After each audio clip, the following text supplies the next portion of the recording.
I need to know what Governor Rafael Izquierdo said in his report about the Cavite Mutiny.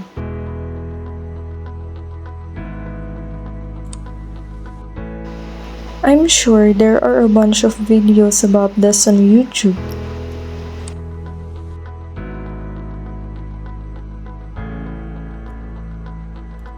Let's see what I can find.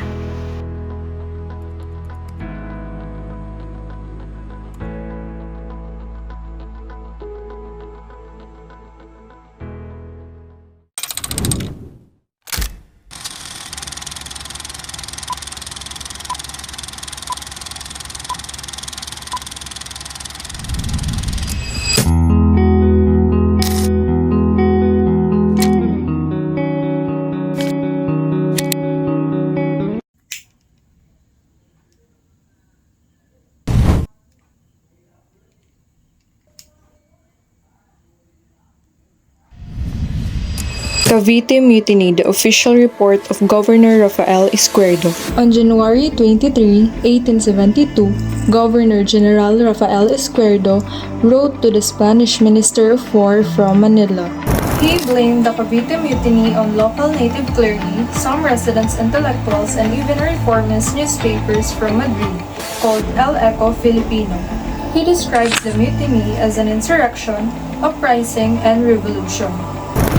The uprising was led by local priests, mestizos, and native lawyers called abogadillos from Manila, Cavite, and nearby areas. It started when the injustice of the government by not paying the provinces for tobacco crops and usury. They encouraged the rebellion by protesting what they called the injustice and the government of having the Cavite arsenal workers to pay tribute starting January 1.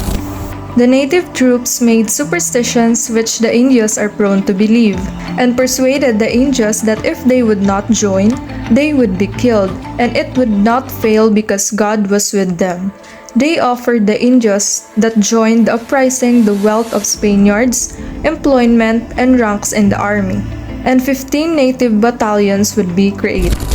It's unclear yet if they wanted a monarchy or a republic because the Indios have no words to describe this kind of government. They referred to Hari as head of state, but it turns out a priest. They planned to make the priest a leader, and that would be Jacinto Zamora or Jose Burgos from San Pedro, Manila. They planned to execute all the Spaniards, including the friars, except for women, and take their belongings.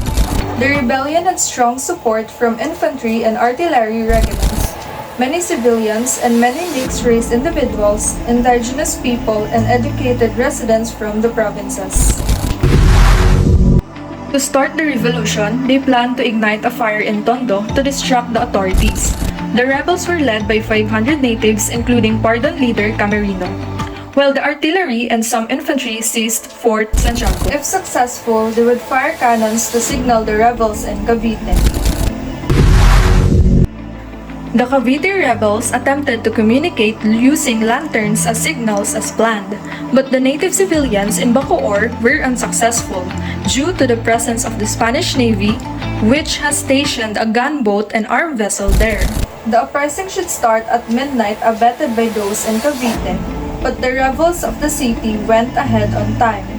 The military governor of Cavite and Regiment 7 commanders kept their soldiers loyal and took precautions. In 1969, there existed in Manila a junta or center that they established for teaching arts and trades. According to Governor General Rafael Izquierdo months ago, I suspended it indirectly, giving it an account to Your Excellency in my confidential report, number 113, dated August 1, 1871, which was not yet replied.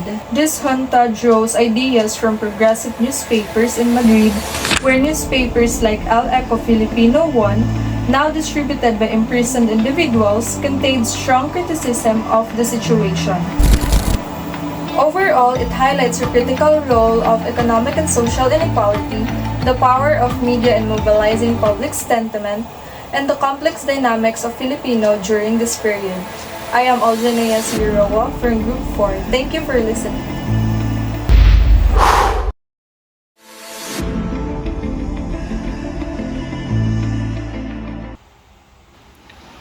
Now, I realize how fascinating history is, and I want to learn even more.